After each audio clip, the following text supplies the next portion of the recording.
interesting article. What I thought was actually cool. Okay, you know how they say, like, I don't know if you've heard this, but they say our generation is like so angry. The G. The guys in their 50s. No, we're Generation X. Sorry. Right, the guys in their mid 50s to 60s. Right. Yeah. They're the angriest people there is on the planet right now. They say they're literally the ones that will punch somebody in the face. Really, it's true. If you look at the articles of guys going to jail, they're guys like 57, 58, punch some 28-year-old kid in the face, whatever, right? Just that's how our generation did things. We get sick and tired of their stupidness. We literally would go outside and duke it out with no cops, with nobody getting in trouble. Our generation was the piss me off and I'll punch you. I mean, it was just that's who we are. Right? I'm not saying we're right or anything. I'm just saying if you look at the age of people getting arrested for punching, like all the other generations, they'll pull out a knife or a gun, right? It's true. Well, Right. Yeah. There's the different generations that are coming up. And I'm not putting them down. I'm just saying, like a guy said to me the other day, he goes, hey, look at that guy, 59. He got arrested for punching somebody in traffic, right? And he goes, that's your generation. You guys are so angry. I said, I know. That's what we did. That's our generation. We did not back down from a fist fight. What was the saying? Put not put your money where your mouth is, but if you're going to run your mouth, back it up or something like that. Yeah. There was some kind of saying like that you used to have. Don't let your mouth write a check your ass can't cover or something like that. But look, and the reason I say is because I was reading this article, right? It's actually in CDL Life. It says, it's actually a funny one. It's truck driver sentenced to community service without criminal charges after punching fellow driver in the face. And I thought, oh, I got to read that. Right? So it says, a truck driver has been sentenced to community service without criminal charges after punching a fellow truck driver in the face at the Blue Water Bridge, right? I think this is going from America into Canada, right? Mm-hmm. It says, the fight sparked by a fender bender happened on March 6th. On March 6th? The hell? Oh, I guess. Okay, so I was gonna say the fight happened in the beginning of the year, and they only just went to court. Okay, I didn't realize that it happened like a year ago, 11 months ago. Mm-hmm. Yeah. Well, okay, so back in March, two truckers were crossing into Canada. It said they were it says fender bender happened on March 6th, 2025, just after 2 a.m. on the Canadian side of the Blue Water Bridge connecting Michigan and Sarnia, right?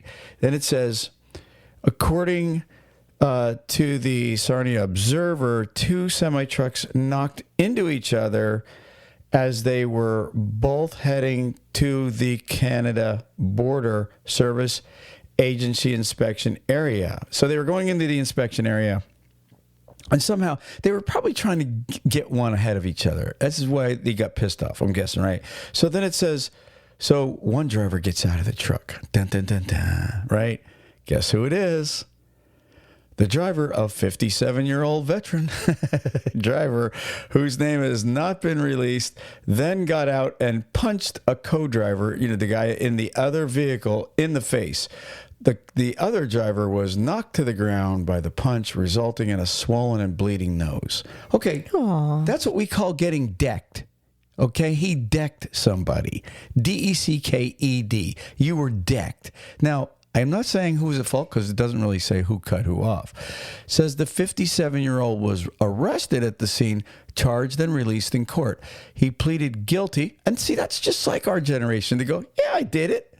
I'd do it again, Your Honor. I'd kick his ass, right? Damn, cut me off. So he says the 57-year-old was arrested at the scene, charged and released in court. He pleaded guilty in one count of assault, allegations, and here's the other part. It says allegations of racial comments. I don't know what the color of people were, who they were. It doesn't say. It doesn't say white, black, Hispanic. It just said a racial remark was made, and an intentional collision were also presented in court. But those allegations have been dropped. The driver was found to have no prior criminal driving record. It's not like me. I apologize, the driver said in court. I'm sorry. Probably was going, I'm sorry. But anyways, that's the story. It says the driver was sentenced to a discharge conditional on completing 6 months of probation, which includes a ban on contacting the driver he punched and doing 5 hours of community service. If the community service is completed, the driver gets to walk away with no criminal record. And you know what? That's cool. That's thoughtful. I mean, honestly, nowadays people get charges for such the simplest things. And you're saying, okay, so you have a lot of generations right now between us, our parents, what our parents are called, the boomers. Those are the ones that are like, oh man, so calm and cool and stuff like that because, they're, they went through the 70s or 60s and stuff like that, So then they had us. Love hippie peace. Yeah. So then they had us, which is the Generation X. Yeah. And then you have our kids, who are the Z's, and then you have the generations that are our grandkids, which are the different ones. And I think it's like Y and the Y are, I don't know. I don't even know all of them. I can't even understand them all. Yeah. But here's what I have to say.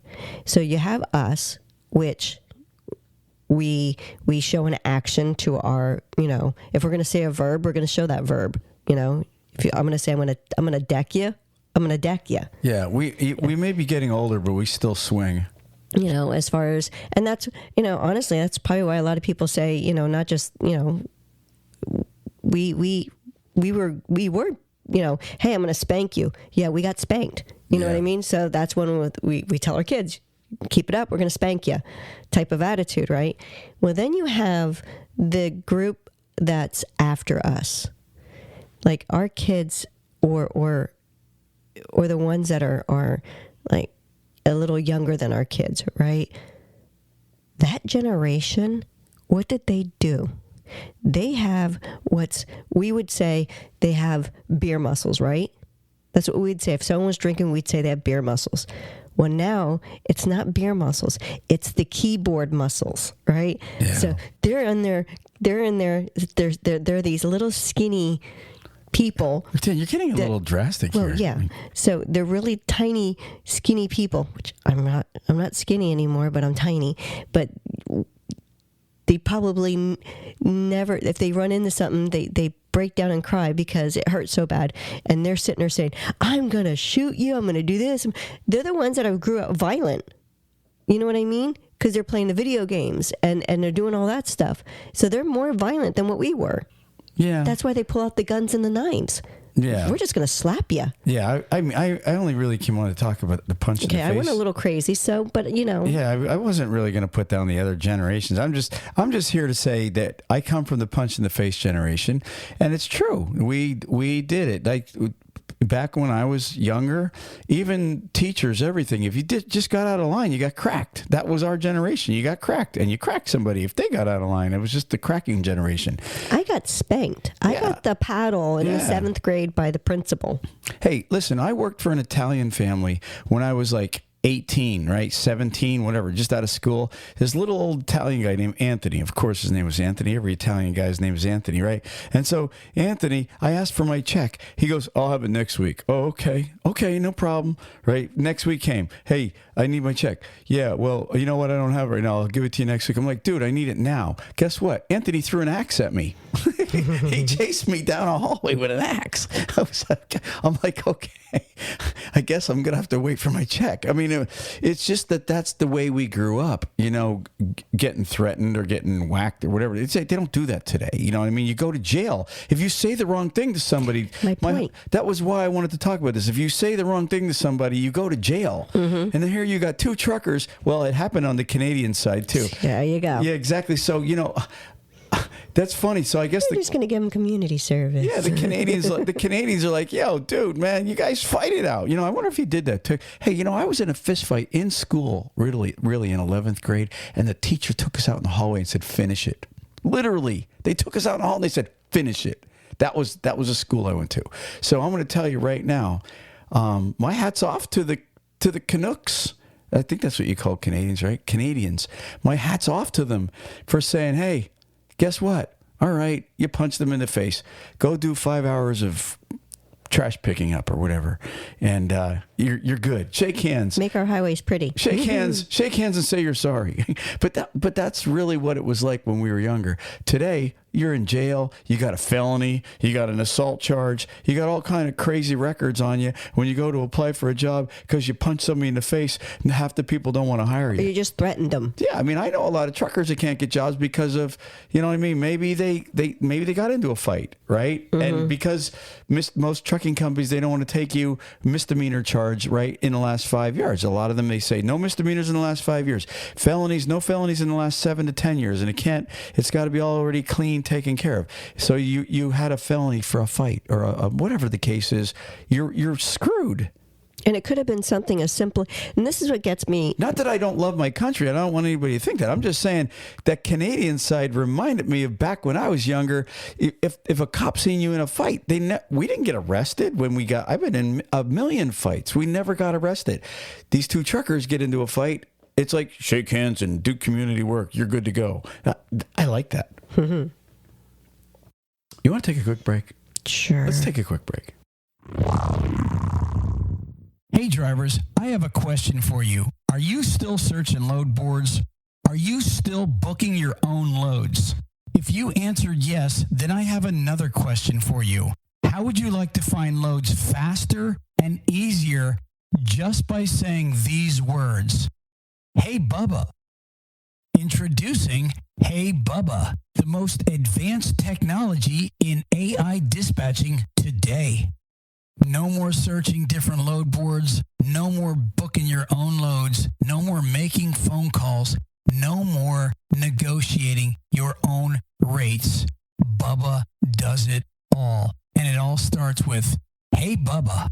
So if you want the most powerful AI dispatching tool known to man today, head on over to bubba.ai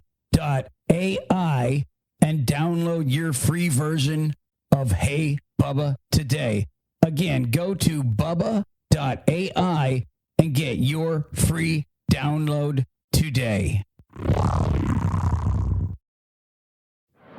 Truck Parking Club is a network of instantly reservable daily and monthly truck parking locations throughout the U.S. Truck Parking Club helps connect truckers to truck parking locations throughout the U.S. via truckparkingclub.com. Our networks is made up of property owners that have locations adequate for truck parking to list on the platform. This includes trucking companies, storage companies, CDL schools, trailer leasing companies, real estate investors, truck parking operators, and more. Go to truckparkingclub.com today.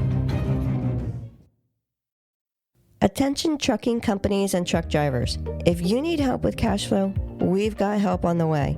Turn to Tab Bank, the bank that knows trucking. Tab Bank has been in the business of helping truck drivers and trucking companies with their cash flow needs for 25 years. It's just that simple. It's what they do. But they don't stop there.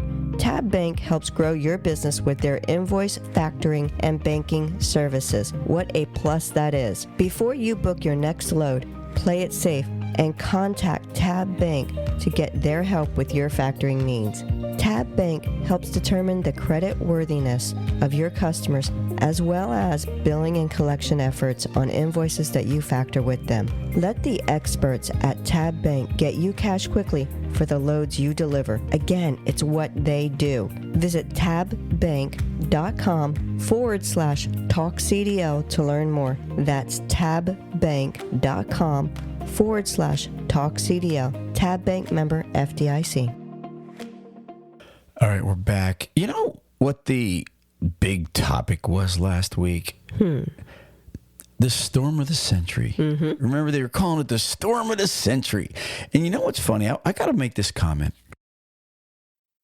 I made this post because they were showing in Dallas 5 to 7 inches of sleet and ice combined that they were getting up to, right? And it was supposed to be like in the 20s really crazy cold.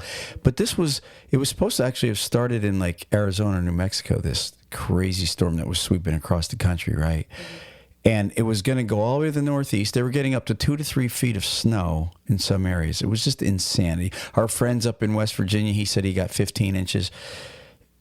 But this guy, we just talking about Canadians, right? This Canadian wrote on the post, he goes, "Parking lot princesses." Because I wrote, if you don't have to go out in this, don't go. Mm-hmm. I said, I wouldn't go, right? And I explained why. And he wrote that, "Parking lot princesses," right? And so I'm thinking to myself, all right, dude, we can all be tough guy truckers, right? And I've driven in ice, snow. I've driven in stuff you shouldn't have driven in. Mm-hmm. Okay. Yeah, I remember. Well, I mean, I ran that snow belt for many years, Chicago to the East Coast. Okay. And, a lot of whiteouts and stuff. And back in the day, they didn't tell you in Pennsylvania you're not allowed in the interstate. We went, and there was trucks upside down everywhere, and dumb. When I look back at it, it was foolish for trying to go through that stuff, black ice and all that crazy stuff. And so I wrote on the post, hey, you might be a good driver, but there's going to be some dumbass in a four-wheeler or a truck driver that doesn't know what he's doing. And there's going to be somebody jackknifed on the interstate. It doesn't matter. When you have a storm like that, somebody's going to jackknife. Somebody's going to be going too fast. Some four-wheeler's going to kick. Somebody's going to cause something stupid. And then you're going to have a couple little pileups. And guess what you're going to have? Interstates locked up everywhere. And guess what you had last week? Interstates shut down everywhere. Mm-hmm. People stuck in literally for a couple days in some areas where they were complaining that the police or nobody was even checking on some of these people that were running out of fuel. Even it was bad in a lot of places. Mm-hmm. And I remember when I wrote that post and he put that on there, "Parking lot princesses." I'm thinking to myself, listen, you can be as brave as you want, but you're still going to be stuck in a backup somewhere. If you know a crazy storm is coming. Yeah, why get out in it?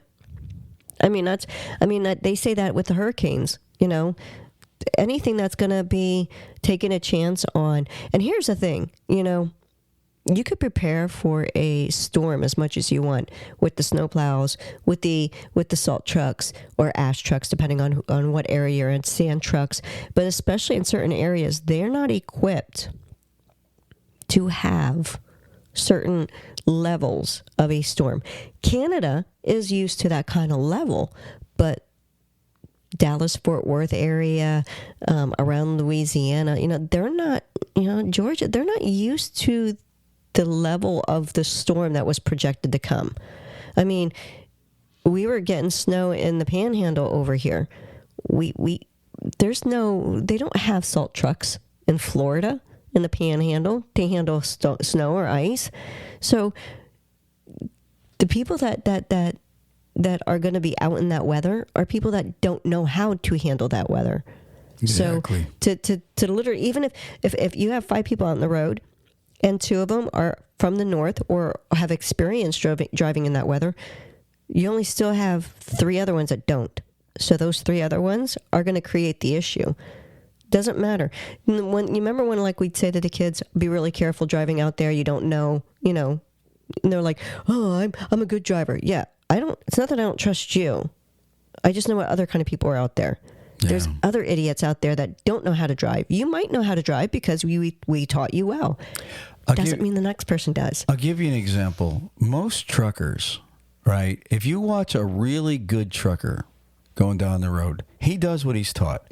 When he's coming up on somebody that's going slow, he's already out in the hammer lane. Mm-hmm. And I don't mean at the last second. I mean, he's out a quarter mile ahead. He knows he's gaining, and he was taught, get out now. Get yourself out now, right? Mm-hmm. Well, if you watch a lot of these guys, and I mean, honestly, I'm not picking on four-wheelers, but if you watch most four-wheelers, they drive. I watch them all the time. They'll drive all the way in the slow lane until the last second. Then they're up someone's gazoo and then cut you off. Well, no, not even cut off. They end up getting themselves stuck behind the guy. And I'm thinking, dude, you could have got out a half a mile back, a quarter mile back. And it's all because why? Because they're not trained to drive They all should be taught. I'm telling you, this shouldn't even be a CDL school. It should be a professional driving school for Americans. For anybody that's going to drive in this country, they should all go through this whole thing, because you're right. You know, I would rather drive in Pennsylvania,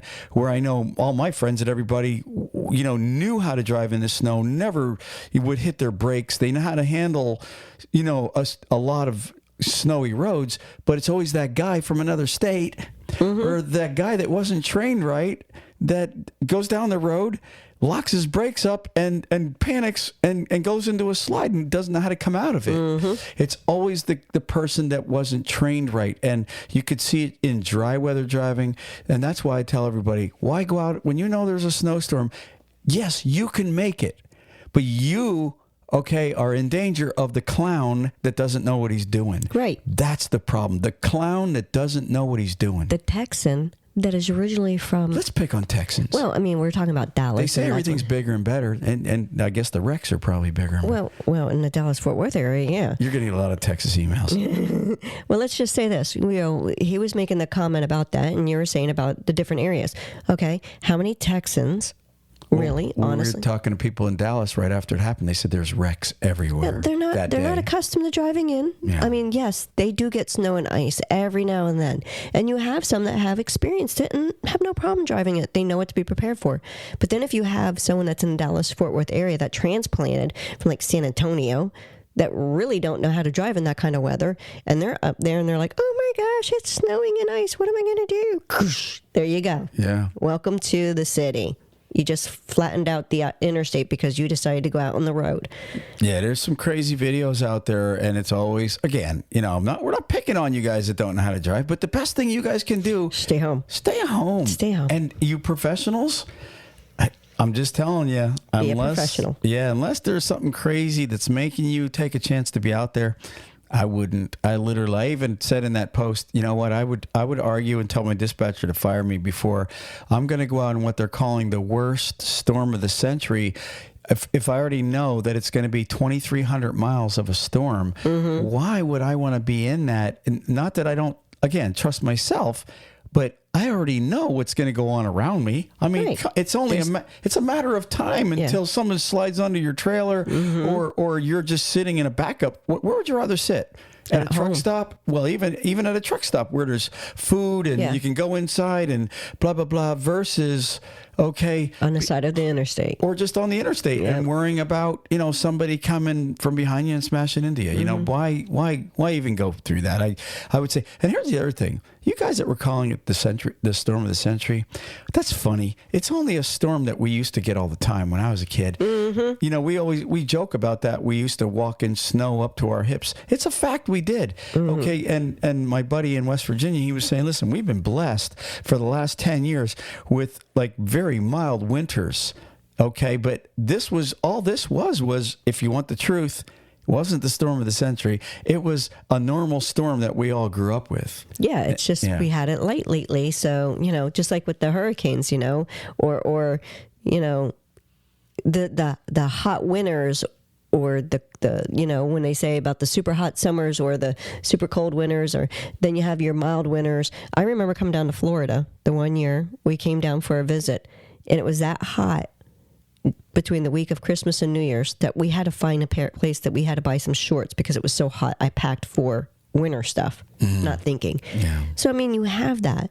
But when you actually have something that you normally used to have, you know, I remember those snowstorms when I was younger. And of course, you know, if we were in Pennsylvania or whatever and we end up having one of those, like, that would be more of the, I remember when we used to get these and be all excited over it, you know. Go ahead.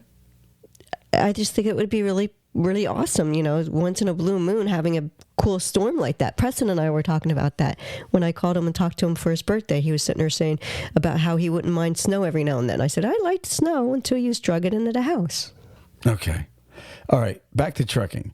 So just a real quick note. I just want you younger generations to know Ruth Ann really doesn't think you're pansies. Okay. She just was ranting. Or do you? No, I think some are. Yeah. Well, I think some in our generation were pansies too. There are some out there that are pansies. Yeah. I was thinking some guy wrote the other day, he said this job, trucking, is really not for the meek. No. And it's so true. This I believe, and I mean this is a message to all people that are really considering getting a CDL. It is not for the meek. I don't care, even if just because the trucks are automatics now, and quite frankly, I guess easier to drive, which I wouldn't want, but it is what it is. The job is not for the meek. It is not. And if you're really going to get your CDL, long hours, lots of people cutting you off, not seeing your family for weeks at a time, taking orders from everybody from DOT to your dispatcher to safety. I'm telling you, it's not an easy job. And a lot of times truckers have to also touch freight. Okay. Count freight, break freight down. You get a job for the first time, especially you rookies, they're going to put you through the ringer. So I would tell you, if you are very meek and mild, you better toughen up before you get in that truck, because it's not for the meek. No, it really isn't. It's not for the meek. It could be a very rewarding job, but it is not for the weak, because you have, when you think about it, when you have a delivery that you're going to make, you're waiting for them to allow you to back up into the dock. Yeah, you have to have patience, don't you? Yeah, you have to have, it's really got to be a job that you're going to have the patience.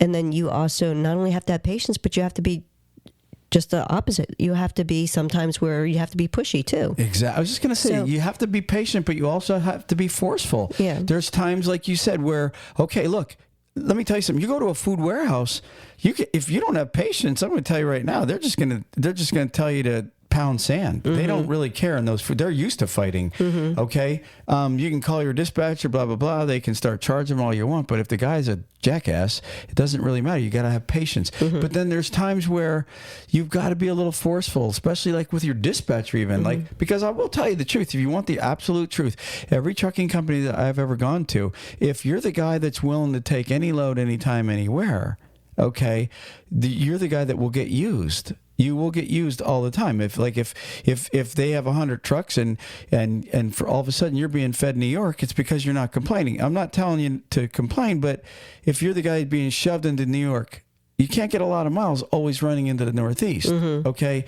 So, it's got to be kind of fair. There's got to be times where you go, listen, I've already done this. You got somebody else, you have something else for me. Is there another load? I mean, I'm not saying refuse a load or anything like that, but there's times where you've got to stand up for yourself. Exactly. As a truck driver. Mm-hmm. You can't just be trust me, dispatch will use you in that way. I know they will. I've seen it. It's like the Mikey likes it. Just give Troy all the New York. He lives that area. He'll take all that New York you can give him. Yeah, that's good, except for like you said, sometimes you just need that extra mile. Right. So, I mean, if you have a dispatch and you don't mind doing certain runs, say, fine, I'll do those runs for you, but I scratch your back, you scratch mine. Give me the longer ones off those off times so that I'm at least equaling out on some of these miles. Because sometimes they'll just give you all the short ones because all the long runs are going to the other drivers. Well, because the other ones are complaining and you're not. Mm-hmm. That's why it's... Sometimes you're forced to complain a little bit. Like you said, and if I'm taking New York, how about a bonus? Give me a couple bucks to take these loads in, because you know what? They're getting freaking good money to go into New York. Mm-hmm. Okay, and they will cheat you as much as they can. I'm not saying that every company will, but I know this for a fact. It's the way it works. The guy, they say the squeaky wheel gets the grease. Squeak. It's true. The one that's squeaking is going to get greased. I'm a squeaker. The one that's not complaining, they just give it to Troy. He'll take it, right? And that's what happened to you. You did get that. Well, I also bitched. I mean, I didn't. Yeah, well, we know you're not quiet. Yeah, I wasn't quiet about it, but I also wasn't, I didn't mind doing a New York load for, I wasn't going to, say no all the time. But if you sent me to New York City and then you sent me, for example, my next load just went down to like Richmond or something like that and then right back up to New York, we were going to have a talk. And you did. Exactly. I was going to sit down with my dispatcher and go, listen, dude, honestly, you need to share this up with people because my miles are down. I'm sitting in New York City traffic all day long. And all you guys are is getting All you did was send me to Boston? Exactly. Really? Which I would have, personally, I'd rather New York City over Boston. But it is what it is. Okay? So, yes, if you're coming into the industry, learn how to be patient because you will need that for sure. You can't be a pushy son of a gun all the time. You don't win that way. No, you're going to have a heart attack. But at the same time, you can't be walked on the entire time. Mm-mm. But I will tell you this, though. As a rookie, you're better off just taking what you got and just run. Okay, don't develop that kind of reputation your first 2 weeks out. Y'all have to see this. See, I'm sitting here, right? Yeah. And Troy loves to talk with his hands. So as he's discussing this and he's doing the rookie, his rookie thing was both his hands flying up in the air like, just take the runs. Yeah. So one of these days we're just going to have to do these like videos just so I could show everybody what you look like when you're... I've been told a million times there should be videos. But anyways, so that's my take on that. And I don't even know how we got on that. So we're all over the place tonight. Oh yeah, we are. We are. Okay. So real quick, moving on. Got a quick survey. Okay, survey says. No, I thought I want to check to see what are truckers saying is the worst roads in America. Well, you know what I mean, with the potholes and the construction and all that crap. 78. You know what's funny? When I was a driver, the two states that ranked the top with every trucker, Pennsylvania and Arkansas. I don't know. Yeah. I 40 was insane. All the way 40 and 30 in Arkansas was kaboom, kaboom, kaboom. See, I don't ever remember going in Arkansas. So well, I do. I went through it a million times, and I remember nothing but kaboom, kaboom, kaboom, kaboom. No, I remember Pennsylvania that way. Pennsylvania was just like that. 80 was not a quiet ride, and it's 400 and some miles across. So it wasn't. It was a long, bumpy, crappy ride, but guess what? Neither one's in the top 5, according to a survey of 600 truckers. 2025 survey of 600 truck drivers, company and owner operators. The number one worst state, guess what it is? Indiana. Yeah, it says here. Yeah. Was it Gary, Indiana area? No, the state of Indiana. Gary's a city, babe. I know. I'm just saying. I just wouldn't think Indiana would have been the worst city or worst roads. According to 600 drivers, Indiana has the worst roads in America, cited by 32% of respondents for poor maintenance and dangerous surface conditions. The state I-70, I-80, I-65 routes were frequently identified as having the roughest conditions. Key findings on the worst road conditions. Worst state, Indiana was ranked number 1 for the worst roads with truckers, highlighting the number 1 interstate there was I-70 was their worst. Top 5 states behind Indiana were as follows. Louisiana. Arizona. See, now when I was a driver, Arizona wasn't bad. Yeah, see, so far I'm still not thinking any of them being the worst. So. Yeah. California. They have traffic. I don't know about road conditions. Well, they're not talking about traffic. They're talking about the actual, surface of these roads, driving on them. I mean, if you drive for a living, right? They gotta know what they're talking about. Yeah, they would know what they're talking about. Absolutely. But what I'm getting at is if you drive for a living and you have to drive on rough surfaces, it sucks. If you're driving 3,000 miles a week, guess what? Kaboom, kaboom, kaboom. I wonder what area. Did they say what area of California? Well, let me get to it. Let me see if it does say it. But it says, and also besides California was New Mexico. So it's really crazy. So New Mexico, California, Arizona, and Louisiana are ranked right behind Indiana for the worst roads in America. And that is a survey that just literally was conducted this past year. And then it says top 10 worst routes alongside Indiana's routes are I-40 in Arizona and New Mexico I-10, I-20 in Louisiana, I-95 in New York, and I-5 in California were listed as having the worst conditions. Top complaints, truckers cited terrible pavement conditions, a clear lack of road maintenance, and dangerous unpatched potholes as primary concerns. You're not going to question for the first thing I thought of when I heard all this? I'm thinking to myself, do you know how much taxes that our politicians, and again, I don't care, Republican, Democrat, they're all sucking money out of the people with taxes, right? My first thought is, with the amount of money they suck out of everybody, right?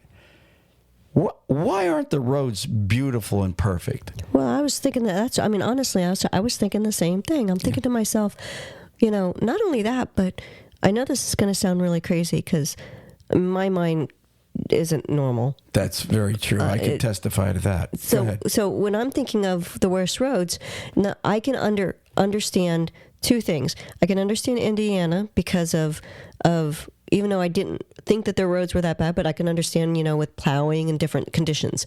I can understand Louisiana because of the hurricanes coming through, going up, and I can understand certain areas being worse conditions. But New Mexico and Arizona, I can't think of, heat. I know it gets hot. Well, we haven't been out that way in a while. I can't, and that's my problem is I can't understand what would be making it a bad road condition out that way. Well, it said poor maintenance, so they probably haven't done anything, Yeah, it's sad. But they're not taking care of their roads. Again, they're taking money. That's for sure. The people are paying for it. You're taking the money, politicians, and you states, Indiana, California, New Mexico. I think Rhode Island has something in here, it says too.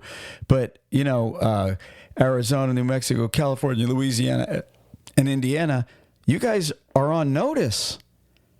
You want to? Well, see, like I said, though, when I was younger and I was a driver, Arkansas was number 1, Pennsylvania was number 2, right? Well, they're not even in the top 5 anymore. Why? Because they started taking care of their crap. I guess that would be my guess, unless they still suck. The other ones just suck more. I don't know. I will tell you, though, Florida roads aren't bad.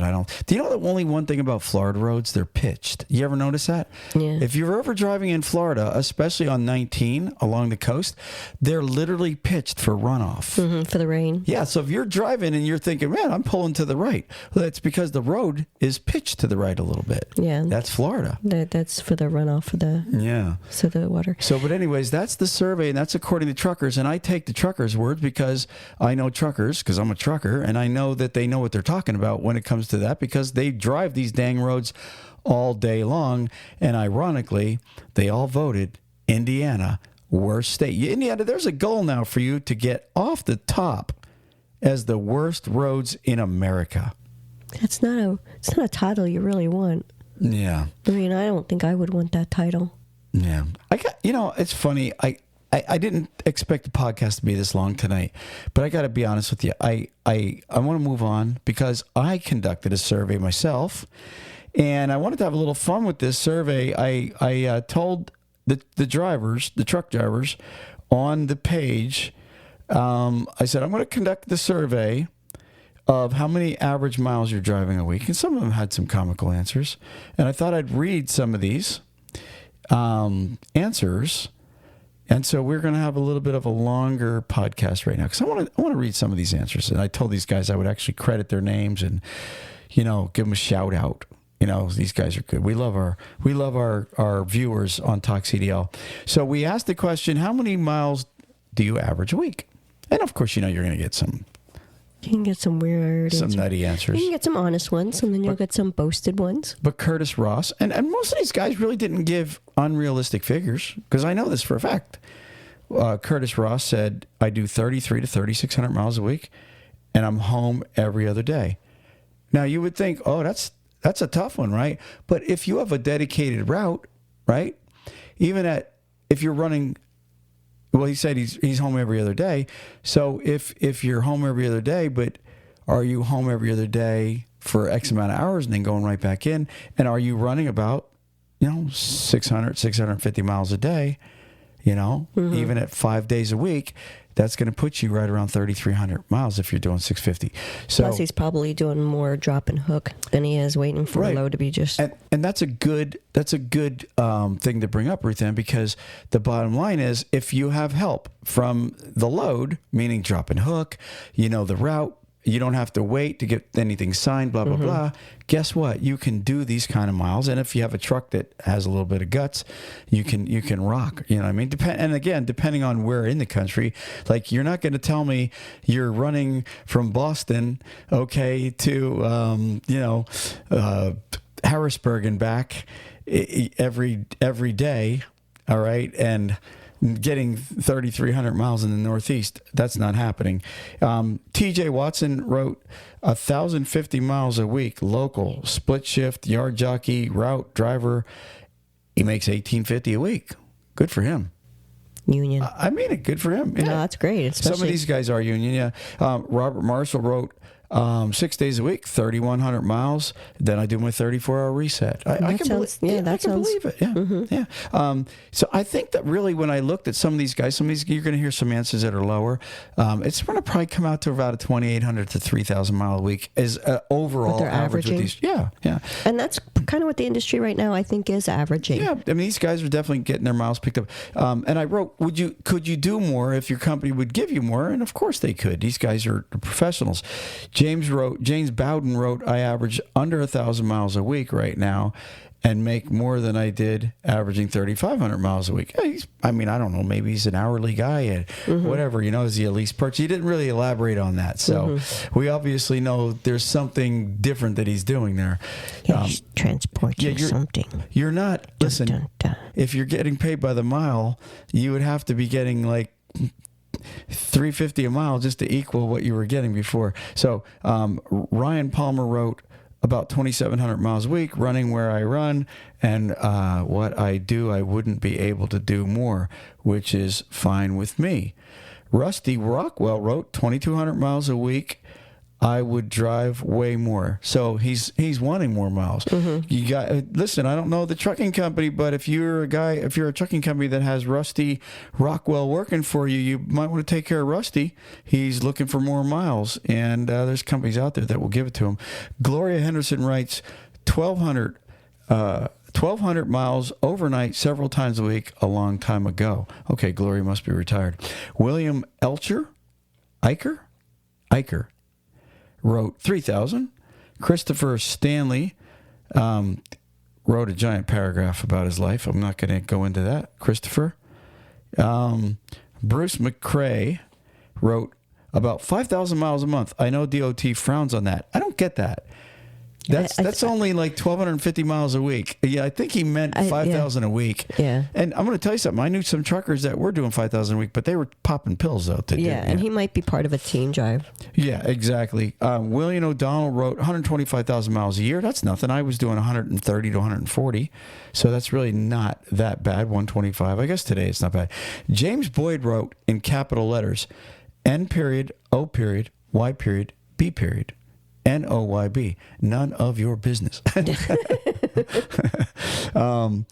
Let's see. Wes McClintock wrote, nowadays with the rules we have, I can do around 735 miles a day with my 73 mile an hour truck.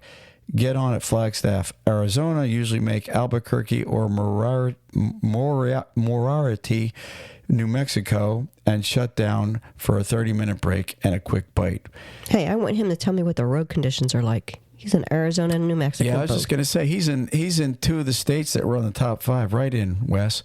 Floyd Maxwell wrote, in the old days, 2 logbooks. We would run around 800 miles a day at 4,000 miles a week, 16,000 a month. Loved it.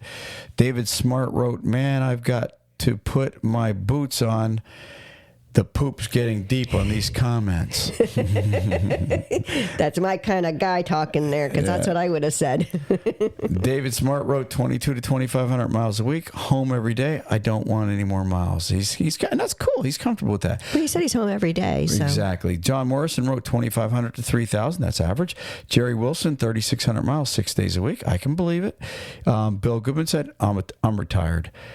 Kevin Cousins said 4,100 miles in 5 days. That's cranking. That's going pretty good. That's about 850 miles a day, probably somewhere in that area. No, yeah. Well, no, maybe around 800 miles a day. That's I'll be honest with you.